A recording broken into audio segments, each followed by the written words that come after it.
अस्सलाम वालेकुम सामीन, welcome to my channel voice of Mona. हमारी आज की स्टोरी का नाम है इंतकाम। अम्माद की इलेक्ट्रॉनिक्स की शॉप थी। उसके दो बेटे थे, वो दोनों भी शॉप पर ही होते। अम्माद थोड़ा गुस्से वाला था। उसका खालाजाद अक्सर उससे चीज़ें ले जाता लेकिन पैसे नहीं देता था। पैसे देते हुए वो बहुत तंग करता। उनका इस बात पे झगड़ा हो जाता। अम्माद के पैसे बहुत ज़्यादा हो चुके थे। उमैर जब मिलता आजकल आजकल करता रहता। अम्माद ने अब जगह जगह उसके खिलाफ बोलना शुरू कर दिया। बात उमैर तक पहुंची तो उसने गुस्से में उसे ख़त्म कर देने का सोचा। वो पिस्टल लेकर अम्माद की शॉप पे गया और फायरिंग करके उसे मार डाला। अम्माद के घर वालों को पता चल गया कि उमैर ने अम्माद को कत्ल कर दिया है। उसके बेटे समझदार थे, उन्होंने बोला हम उमैर को नहीं छोड़ेंगे। अम्माद की तदफीन के बाद दोनों लड़कों आरिब और अबीर को सबने समझाया कि ऐसे नहीं करो। वक्ती तौर पर वो रुक गए। आरिब ने अब पढ़ाई छोड़ दी थी, बाप की शॉप संभाल ली। अबीर भी टाइम देता। दोनों भाई मिलकर कारोबार संभाल रहे थे। वक्त गुजरने लगा। सब ने उमैर से बोला कि पैसे दे दो, मगर उसकी हालत ख़राब थी। वो माली तौर पर परेशान था, इस वजह से वो पैसे नहीं दे पा रहा था। उसने आरब से आकर माफ़ी मांगी। आरब ने उसे माफ़ कर दिया। उसकी सज़ा माफ़ हो चुकी थी। वो जेल से छूटकर आ गया था।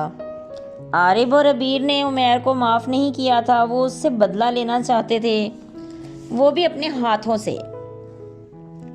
फिर उमैर ने आरिब को अपनी बेटी का रिश्ता दे दिया। शादी हो गई।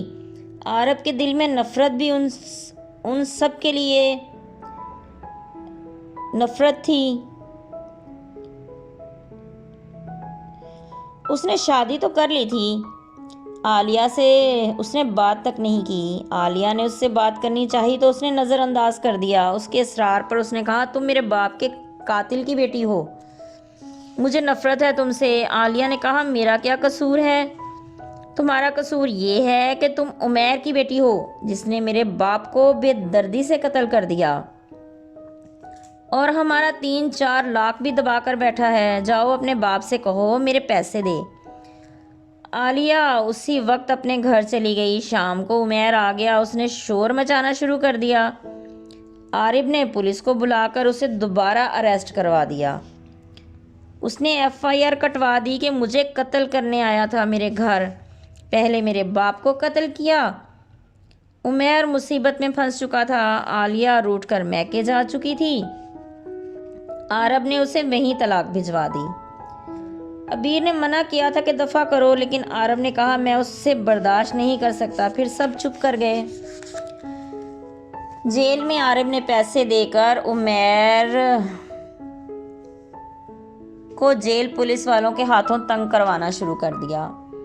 आलिया ने खुदकुशी कर ली। उमैर के घर की तबाही उतर गई। उसकी फैमिली को लोग तंग करते, कातिल कातिल की सदाएं बच्चों को देते। उनको कातिल की सदाएं उनको सोने भी नहीं देती थी। आरिब ने बड़ी मेहनत से कारोबार चला लिया था। उनके हालात अच्छे हो गए थे, मगर आरिब को अब भी सुकून नहीं था। बाप का यूं चले जाना उसके लिए तकलीफ का बाइस था। वो इंतकाम तो ले चुका था, लेकिन बाप तो वापस नहीं आ सकता था। आरिब को वीज़े की ऑफ़र हुई। वो बाहर चला गया। शॉप अब अबीर चला रहा था। आरिब को गए 1 साल हो चुका था। उसे पता चला कि उमैर छूट कर आ गया है। उसने आरिब को बताया कि उमैर तो आज़ाद घूम रहा है। आरिब को ये सुनकर गुस्सा आ गया।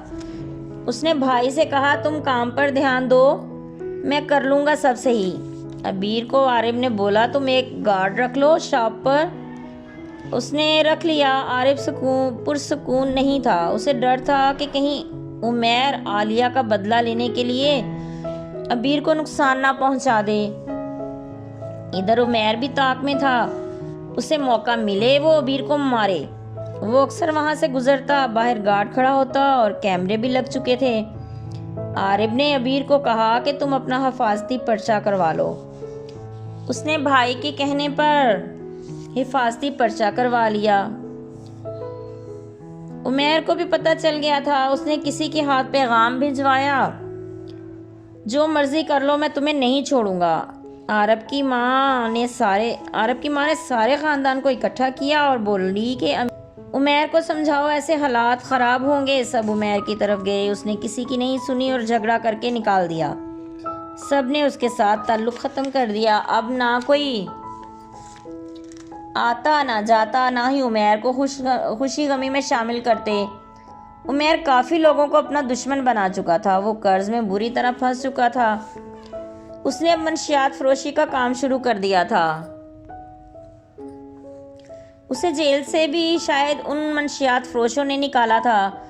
عبیر نے ساری صورتحال عارف کو بتا دی تھی۔ اب عارف اور بھی پریشان تھا۔ اس نے بھائی سے محتاط رہنے کا کہا۔ عارف کبھی سوچتا عبیر کو باہر بلا لوں، کبھی سوچتا ساری فیملی کو ہی بلا لوں۔ نے اب سوچا کہ ایسا کیا کروں کہ میری فیملی محفوظ ہو جائے۔ عمیر اب علاقے میں مشہور ہو چکا تھا، لوگ ڈرتے تھے۔ اس نے اپنا قرض بھی اتار لیا تھا۔ عارف کے گھر بھی وہ پیسے بھجوا چکا تھا جو عبیر نے رکھ لیے تھے۔ اس پیسے کی وجہ سے عمیر نے ان کے باپ کو مارا تھا۔ یہ بات وہ بھول نہیں پائے تھے۔ عارف پردیس میں تھا، پھر اس نے عبیر کا ویزا بھیج دیا۔ عبیر بھی باہر چلا گیا۔ عبیر بھی جاتے ہی وہاں کام پر لگ گیا۔ عارف کو اب سکون تھا۔ وہ دونوں بھائی سو رہے تھے کہ فون کی بیل بجی، دونوں ہڑبڑا کر اٹھ گئے۔ کال پک کی تو عارف کے ہاتھوں سے موبائل گر گیا۔ عبیر نے جلدی سے فون پکڑا۔ ان کے گھر کو کسی نے آگ لگا دی تھی۔ پڑوس سے فون آیا تھا، ان کی ماں اور بہنیں تھیں گھر میں۔ گھر جل کے راکھ ہو چکا تھا۔ عبیر نے بھائی کو حوصلہ دیا کہ صبر کرو، ہو سکتا ہے وہ لوگ زندہ ہوں، پتہ تو کرنے دو۔ عبیر نے کال کی اپنے ماموں کو۔ انہوں نے کہا ہمیں نہیں پتا وہ کہاں ہیں۔ دونوں بھائیوں کی حالت خراب ہو رہی تھی۔ پھر ان کی ماں کے موبائل سے کال آ گئی۔ وہ ٹھیک تھیں اور پڑوس کے کسی گھر میں چھپی ہوئی تھیں۔ انہوں نے موبائل آف کر رکھا تھا، ان کو اطلاع دینے کے لیے آن کیا تھا۔ عارف نے کہا میری کسی سے بات کروا دیں جن کے پاس آپ ہو، اور اپنا موبائل بند کر دو۔ پھر ایک آدمی نے بات کی۔ عارف نے کہا ان کو کسی محفوظ جگہ پر پہنچا دیں کیونکہ وہ انسان کچھ بھی کر سکتا ہے۔ اس نے کہا آپ بے فکر رہو، یہ محفوظ ہے، موبائل میں دوسرا دے دوں گا اپنے نام کی سم سے، آپ فکر نہیں کریں۔ لیکن عبیر نے اس انسان کو بتا دیا کہ عمیر کیا ہے اور کیا انسان ہے، وہ بھی اسے جانتا تھا۔ پھر عارف نے اپنی ماں اور دونوں بہنوں کو اپنے پاس بلانے کا بندوبست شروع کر دیا۔ زریاب سے وہ رابطے میں تھا۔ زریاب یہاں سے کوشش کر رہا تھا۔ پھر کچھ دنوں میں ہی وہ لوگ عارف کے پاس جانے کے لیے جہاز پر تھے۔ عارف بڑی بے چینی سے ان کا انتظار کر رہا تھا۔ وہ جیسے ہی ایئرپورٹ سے باہر آئیں وہ پرسکون ہو گیا۔ سب زارو قطار رو رہے تھے۔ پھر سب گھر پہنچے۔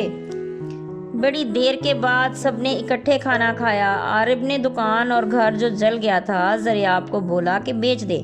زریاب نے سب بیچ بٹا کے پیسے ان کو بھیج دیے۔ عمیر کو پتہ چل گیا کہ زریاب کی مدد سے گھر اور دکان بکی ہے۔ وہ اس کو بھی دھمکانے آ گیا۔ اس نے کہا بھائی میرا کام ہے جگہ سیل کروانا، اپنا کام کرو۔ وہ چلا گیا۔ عارف کو پتہ چلا تو اس نے زریاب کو بولا آپ ہمارے پاس آ جاؤ۔ اس نے کہا نہیں کوئی بات نہیں، میں محفوظ ہوں، آپ فکر نہیں کرو، میں اگر محسوس کروں گا یہاں خطرہ ہے تو آ جاؤں گا، میری بھی فیملی ہے، ان کو اکیلا چھوڑ کر نہیں آ سکتا۔ عارف نے کہا میں آپ کو فیملی سمیت بلا لوں گا، عمیر جانور ہے، وہ کچھ بھی کر سکتا ہے۔ دوسرے دن زریاب کی کال آئی کہ عمیر کو کوئی قتل کر گیا ہے۔ اس کی لاش چوراہے میں پڑی تھی، کوئی ہاتھ بھی نہیں لگا رہا تھا۔ قدرت نے انتقام لے لیا تھا۔ دوسروں کا برا کرنے والا آج خود دنیا سے ہی جا چکا تھا۔ جیتے رہیے، خوش رہیے، ملتے ہیں اگلی کہانی کے ساتھ۔